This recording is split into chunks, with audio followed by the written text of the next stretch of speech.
Here's a quick review of the Chauvet Q1Z ILS Pinspot. I'm coming from the perspective of a guy that's done a bunch of pro sound and lighting stuff for small clubs over the years, but right now I'm pretty focused on building my own little sparkle cave.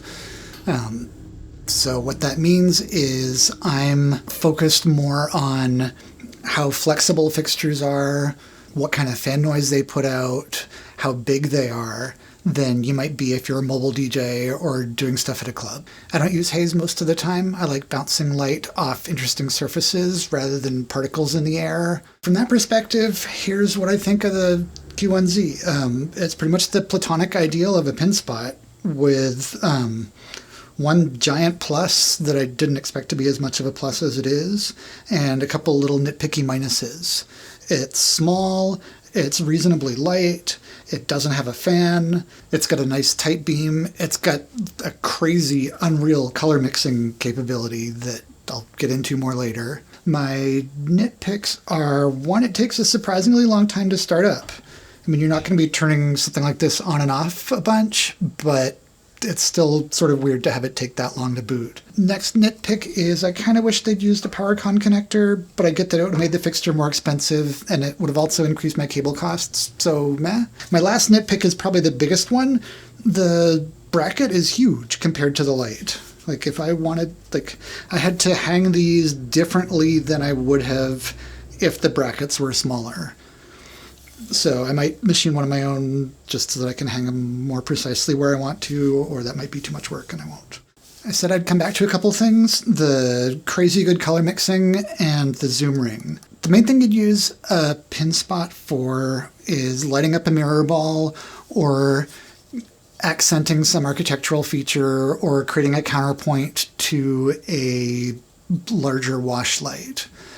The zoom ring lets you dial in really precisely what the beam spread is, anywhere from 5 degrees to 25 degrees. For a mirror ball, it's nice to be able to just light up the mirror ball, not anything around it. Partly because you don't want to be losing the light, and partly because the bounce from all of that can reduce the contrast of the beams coming back off the mirror ball. If I want to counterpoint a wash on the wall, I can use the Pinspot inside the, kind of next to the wash pointed at the middle, which doesn't look super exciting on the wall, but if you look at the way that it looks when it's bouncing off the ceiling after the wall, that's pretty nifty. So you can dial those in just exactly the way you want with the zoom ring, and it's a lot more useful than I thought it would be. The rockstar thing about this light for me is the color mixing. It is crazy good. I like being able to program effects like having a light start off purple on the beat and gradually shift to blue and then switch back hard to purple on the beat again.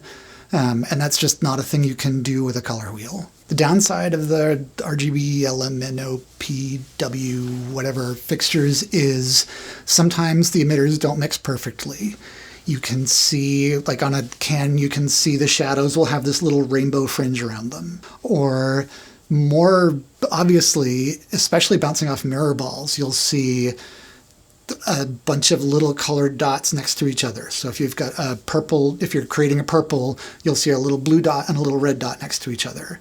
And that can be okay, but sometimes it can be distracting. So here's a nice purple coming off of one of the beam movers that I use to light up mirror balls and mirror cylinders. And the beam looks great.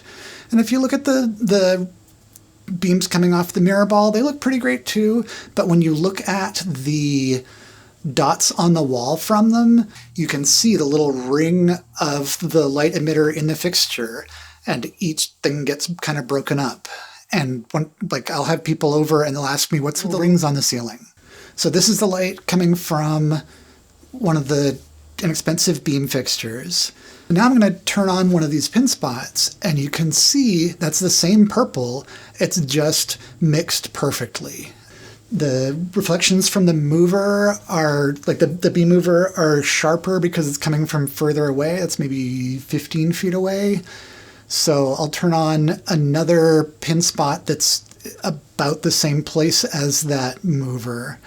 And you can see the dots are smaller, but it's still that gorgeous mix. So let's compare that same purple to blue to purple effect that I was talking about earlier with the Pinspot, with a nicely mixed color, it just looks so much better. The only light I can compare this to is the American DJ Saber Spot. I know Blizzard makes a rock spot that's about the same as a Saber Spot, but I haven't touched one, so I can't really say anything about it. I've only seen the older Saber Spots, the ones that are RGBW.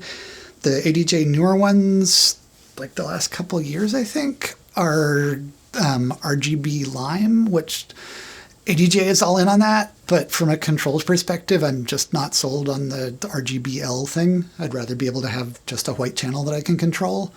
Given that caveat, the color mixing is incomparable. I think the beam from the older Saber Spot is a little sharper than the beam from this.